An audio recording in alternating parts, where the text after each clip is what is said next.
أمهاتكم وما جعل أدعياءكم أبناءكم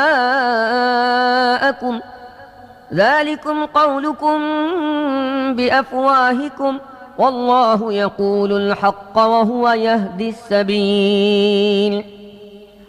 আল্লাহ কোনো ব্যক্তির দেহের ভিতরে দুটির হৃদয় রাখেননি।